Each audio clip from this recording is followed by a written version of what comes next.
안녕하세요. 최태용입니다. 은행주가 테마주가 되는 날이 올 줄은 정말 꿈에도 몰랐는데 정부의 저 PBR 정책 이후 은행주들이 정말 강하게 상승하고 있습니다. 개인적으로 금융주들을 애정하기에 오늘 영상은 저 PBR 관련주로 금융주를 사고 싶은데 단기간 너무 올라서 매수하기 두려우신 분들을 위해 준비해 봤습니다. 먼저 제가 지난 1월 28일 업로드한 영상에서 핵심은 정부가 일본 증시를 벤치마킹 하겠다며 움직이고 있고 저 PBR 정책 수혜주로 현대차와 은행주가 좋아 보이고 누구나 그렇게 좋게 생각하고 있다고 말씀드렸습니다.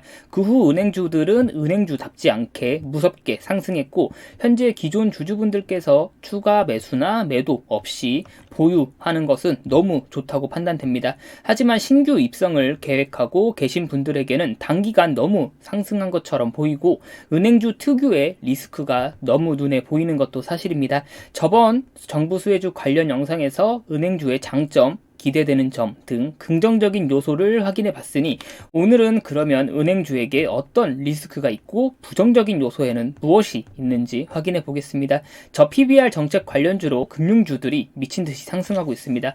영상 뒤에서 나오겠지만 KB금융지주는 시중은행 중 유일하게 순이익이 증가한 은행입니다. 최근 30% 이상 급등해서 7만원을 눈앞에 두고 있습니다.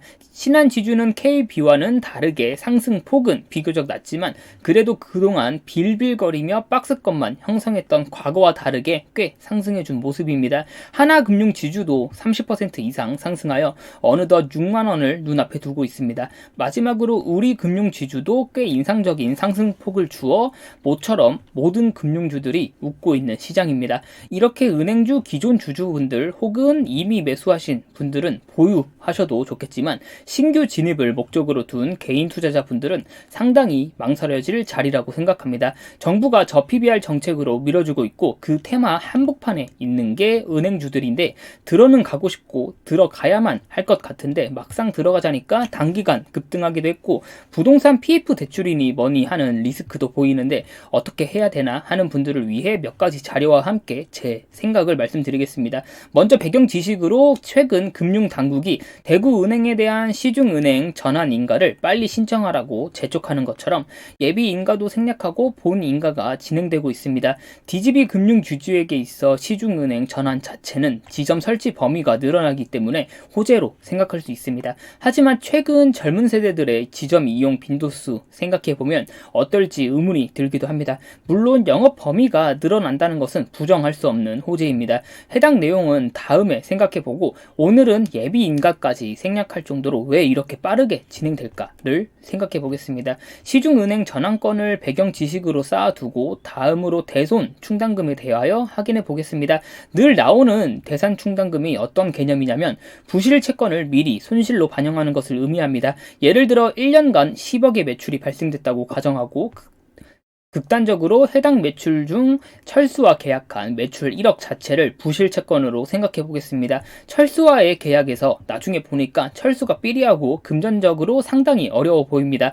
따라서 잔금을 못 받을 것 같고 저는 미래의 재무제표 충격에 대비해서 미리 해당 채권을 비용으로 처리하면서 순이익을 감소하게 만듭니다. 이를 통해 미래 충격을 어느 정도 대비할 수 있고 결과적으로 당장의 순이익은 감소하지만 재무제표적으로는 안정적인 운영이 가능해집니다. 사실 이렇게 계약 전체를 통으로 대손 충당금으로 쌓아두는 경우는 거의 없다고 봐야 되고 업종별로 상이하지만 매출 계약의 퍼센티지를 계산하여 대손 충당금을 쌓아두고는 합니다. 이렇게 대손 충당금으로 은행의 경우에는 부실 채권, PF 대출, 연체율 증가에 따른 가계대출 등 다양하게 존재하고 있습니다. 이와 비슷한 개념이지만 아예 다른 대손 준비금이 있습니다. 대손 준비금은 손실에 대비하여 미리 저축해두는 이익 잉여금으로 따로 빼두는 것을 의미합니다. 대손 준비금은 이익 잉여금으로 빠지기 때문에 대손 충당금과 다르게 순이익에 전혀 영향이 없습니다. 하지만 곳간에 쌓아두는 개념이기 때문에 배당 가능 이익은 줄어들게 됩니다. 이런 대손 충당금은 은행주들에게 꼬리표처럼 매번 따라다니는 따라다닙니다. 그리고 정부는 계속하여 은행들에게 대손 충당금을 더 쌓으라고 압박을 가하고 있습니다. 대중들에게 부동산 PF 대출 위기가 약 1년 6개월 전부터 인식되기 시작했고, 대손 충당금을 더 쌓으라는 압박은 약 2년 전부터 지속적으로 이루어졌으니까 어느 정도 맞물린다 생각합니다. 4월과 7월 그리고 11월에도 대손 충당금을 더 쌓아야 된다는 말은 계속 나오고 있습니다. 그리고 당장 2024년 1월에도 또 나오고 있습니다. 거의 매달 나오는 단골 멘트고, 이는 당연히 부동산 PF 대출 위기 때문에 그렇습니다. 이런 부실 채권들이 너무 많이 존재하기 때문에, 그리고 실제로 연체율도 지속적으로 상승하고 있기에 당연히 금융당국에서는 충격에 대비해 대손 충당금을 쌓으라고 건드리고 있는 것입니다. 이런 압박은 실제로 금융지주들의 순이익에 영향을 끼치고 있습니다. KB금융 제외하면 모두 순이익은 역성장하였습니다. 만약 정부의 저 PBR 정책이 아니었다면 은행주들은 아마 지금쯤 상승이 아닌 하락을 하고 있었을 것이고, 이는 실적 감소로 인한 하락이었을 확률이 매우 높습니다. 실제로 실적 감소에 영향을 꽤 많이 준 대손 충당금입니다. 그래도 은행주들 그리고 정부는 부동산 PF 대출 부실 채권에 대비하여 대손 충당금 적립률이 2022년 기준 200%를 돌파할 수 있었습니다.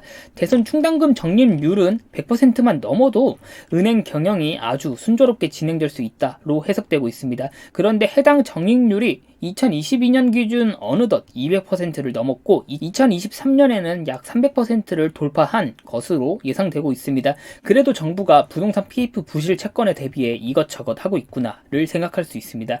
그리고 실제로도 잘하고 있다고 생각합니다만, 한편으로는 도대체 PF 부동산 대출 관련 부실 채권 문제가 얼마나 무섭고 지독하기에 이렇게까지 하고 있을까 생각이 들기도 합니다. 따라서 여기서 같이 생각해 봐야 될 게 대구은행의 시중은행 전환권입니다. 아무 일도 아닌 것처럼 생각될 수 있지만, 앞에서 말씀드린 것처럼 예비인가도 생략해줄 정도로 파격적인 절차 생략이 있었습니다. 그리고 지난 7월에는 은행권 제도 관련 아주 큰 개선이 있었습니다. 시중은행이 저축은행을 합병하는 범위를 크게 확대해 줬는데, 여기서 확인해야 될 키워드는 구조조정 목적으로 합병을 할 때입니다. 그렇게 제도에 깐깐하고 보수적인 은행권에서 굳이 왜? 라는 의문을 도대체 지울 수가 없습니다. 여기다가 더해 공동대출 활성화 등 제도적 지원까지 더해지고 있는데, 어쨌든 저축은행들은 이미 적자를 기록하며 박살나고 있는데, 정부는 마치 시중은행들에게 저축은행 좀 합병해서 데려가라 라는 포지션을 취하고 있습니다. 이미 재무 건전성은 대부분 박살난 저축은행들이고, 실제로 79개의 저축은행 중 41개가 적자를 기록하고 있습니다. 그리고 나머지 저축은행마저 연체율도 높아지고, 상위 5개 저축은행의 부동산 PF 대출은 정상적인 대출이 절반이 안 된다고 합니다. 연체율이 급등한 것은 다시 말씀드리기도 민망하고, 이렇게 문제가 많은 저축은행들을 금융당국은 제도를 개선하면서까지 혹시 모를 시중은행과 저축은행 합병을 준비하고 있습니다. 그리고 사실 저축은행뿐만 아니라 은행, 신용카드 등 연체율과 함께 부실 채권은 역대 최고치를 찍고 있습니다. 부동산 PF 대출 위기다 뭐다 하면서 사실 대중들에게는 아직 무언가 큰 위기로 안 느껴지고 있다고 생각합니다. 앞에서 확인한 것처럼 실제로 부동산 PF 대출뿐만 아니라 부실 채권들이 다양해지고 연체율이 높아지고 있는 게 현실입니다. 실제로 자영업자분들의 폐업률도 역대 최고치를 찍고 있고, 각종 지표들도 마냥 좋은 모습은 아닙니다. 하지만 과거와 달리 그래도 대한민국 경제 자체가 많이 성장했고 체력도 좋아졌습니다. 앞에서 본 부실 채권들에 대비해서 충당금도 잘 쌓고 이것저것 충격 대비는 잘 하고 있는 모습입니다. 경제 위기를 미리 생각하며 투자 비중을 대폭 축소하는 것은 현명하지 못하다고 생각합니다. 증시와 전 세계 자산 추세는 길게 보면 항상 우상향했으니까요. 그럼에도 불구하고 개인 투자자로서 필히 분석이 필요한 영역이라 생각하고, 은행주에 대한 접근을 조금은 조심하시는 게 좋지 않을까 싶기도 합니다. 그래도 저 PBR 정책으로 뭐가 됐든 그동안 저평가 받고 있던 주식들이 상승하고 있기 때문에 주변 사람들을 비롯하여 다들 수익을 내고 있는 것 같기에 보기는 좋은 것 같습니다. 이상이고 시청해 주셔서 감사합니다. 또 올게요.